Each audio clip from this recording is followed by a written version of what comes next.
You guys think I'm crazy. You guys think I'm mad. This is the start of the rear-wheel drive Corsa B project. Let's start. Just when you got that, lovely. Are we either going to be really upset or really happy? Yeah, it's quiet. So it's in, doors are off, so we can basically get access to everything. So it's easier when we're grinding the floor, cleaning the floor, getting new welded patches in the floor. And then yeah, assess the job at hand really, and have a right good look at what we've got to cut and where we're going to start. This is where obviously the guys who originally done it, Matt, has just peeled them back to try and get the body under. So we don't need that. Get it off, make it safe, and then we're going to empty all the junk out the back and like I say, have a good assess. So from the centre of that square, so we'll put it there, it's 70 centimetres, sorry, 700 mil there, around that area here. So we're talking this area. So technically all that forward needs to go. Rat's nest of wiring, which is all the original Amiga stuff we need to get rid of, because technically this part here with a couple of splicing wires is all we need, because that's the original engine loom. So first job later on is to open this ECU up and see how much water damage is in there, because this has been outside for obviously 20 years. We just need that. That's all we need. That's not good. There's water coming out the ECU. So we'll open this up and have a look, but I think that is scrap. See where this green mold, have a look at that now actually. Yeah. You can see it's been swimming in water. Look at that, it's coming out. Engine loom, it's not great, but it doesn't look stupidly bad. If I can find one, I'll probably use it just for the water that's been sat in it. But then that means all this, which is the fuse box, can go, which is all the wiring. And again, as I say, we're stripping everything forward so we can assess this to see where we're cutting. Is this literally all the wiring? Yeah, it's not, I won't say all the wiring, but it's majority of it. Oh, just when you got that, lovely, just what we need. Just what we need all over the floor. Yeah, caught absolutely none of it, look at that. Just what we want. 20 years in the English weather, so it's junk like this we don't need. But we will need to put the radiator in the boot.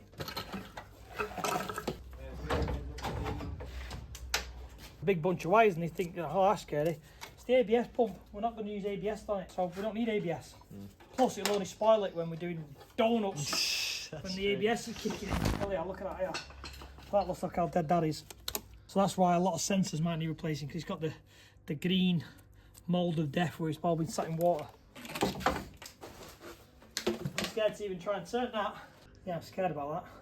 Should we have a go? So what's that can happen? The engine's seized. Now we're either going to be really upset or really happy. Let's see if we're going to be seized or it's going to be alright. Right. Oh! Look at that, baby! To be fair, that's great news. That is great. I can't get over that. For 20 years out in the snow, yeah, that's just the belts noise, that, where the belts have been seized up. I'm going to guess that's about 940 to there. So is that the front of the Corsa there? Yeah, so that's where, that's roughly a 940. We've got quite a lot of room in front, more room than I thought. So that's obviously, to cut off this, we're not using this because we've got the other one. That's going to sit, give or take, obviously if we're just plunking it on, look at your 940-ish, that's not as bad as I thought. It does sit very far back in the bay, doesn't it? What, the V6? Yeah, it does sit very far back. So we made this up to where it's going to go, you could get it to fit. Wow, didn't expect that to fit that easy. We won't say that easy because obviously we haven't started cutting yet. This is just all rudimental, just so we can have a look, just so we can kind of assess how this is going to go together, because we don't know, and I've not built it. I'm just trying to join in off someone else. So what? So you have to cut all this surely then? Yeah, so I mean, so basically I'm just assessing where everything's up to. But that's how it's going to sit. Because I see he's already trimmed these out, I can see. There's a lot of space back there. That's wild. I didn't expect This could be all that? What? Could be all that space there? Yeah. That's going to be ridiculous. So as that sits, Easily fit radiator under there. let me have a look. Could fit a cheeky turbo under there. That's going to sit about there. So from the edge of the engine to the slam panel, 320. That's a lot of bloody room. If you've seen the rear wheel drive car, you can see that the suspension top of the Amiga's in there, and you can see a section of this top. So what I'm going to do is, I'm going to cut just behind the shocker top. I'm going to cut along this line here so the shocker top stays with the car, and then I'm going to cut through each of the chassis legs. So all we're after is just this top area so then we can graft it into the rear wheel drive one. So that's the front end all chopped off. We just need this area to attach. We don't need the chassis legs, so they're going to be unpicked, and we don't need this cross member. Fully stripped, every nut, bolt, washer, everything's gone. The back axle's unfortunately got a big hole in the side, so I can't salvage that. But we've got everything to repair the rear wheel drive. So now I think it's time to start trimming the front down around this area, get rid of this front panel, and then get the donor panel from the yard and line it up and see where we end up, and we have to start trimming. So I'm just trying to see how far I've got to cut this back, because this is going to technically go around that area. So yeah, I'm going to have to trim the chassis legs off that. Trim down that area. I'm going to have to measure. You're going to connect this up to there? Yes, because I'm going to measure. That bit, or? Yes. So we've trimmed the front end down slightly, so we can kind of see where the bounce is going to drop back and where this red front panel is going to go. So I'm going to look at the other car, work out distance between holes, and work out distance between, say, that hole and that hole. So then I can trim, and I can make sure it slides up to and fits nice. And this is kind of where we're at. It's basically just the front end, which is what we need, because all this area down the bottom we're going to have to make up anyway. This is where I'm starting to trim now. This hole here represents that hole there. So I can see that I need to trim this off so I can line up to this line so I can weld it in. But I also need to trim this back so it fits with the shocker top. Then I can get it lined up at the back end here, get it lined up there, which will then tell me where this sits on the front end, and I can mark all the blue and trim all this away, because like I say, as you can see there, it was a complete guess cut and I've just cut over. We're going to start trimming this to get it to drop and be level. Realistically, if you was to trim this to suit that panel, you'd end up going into basically the top of the spring mount.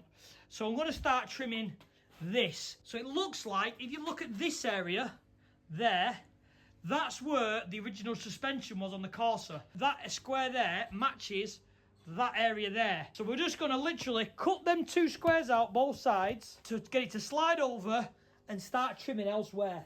There's a lot to be done. As we move, obviously looking up here, as we had that datum point of this hole underneath, that needs to go where that hole is there.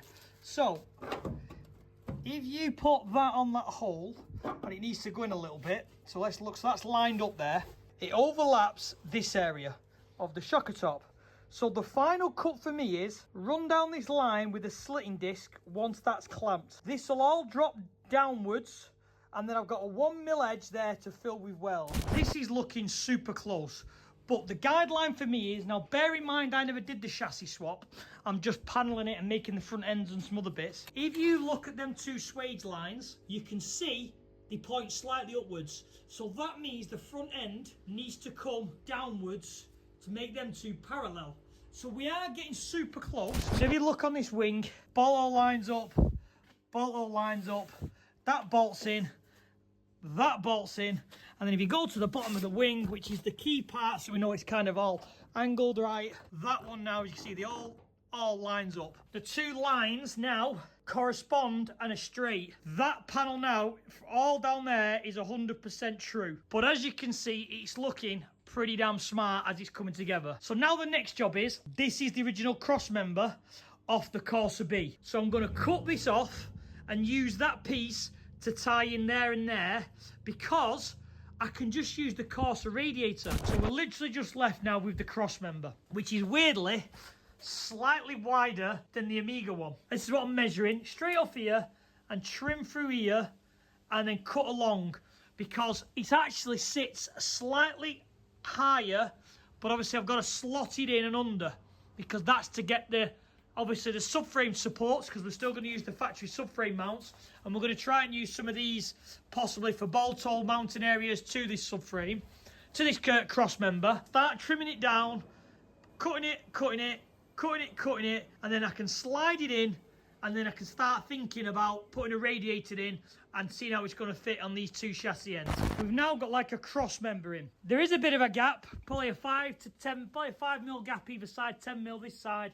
We can square it up, but the reason was these three holes, these three solid bars which go through the cross member.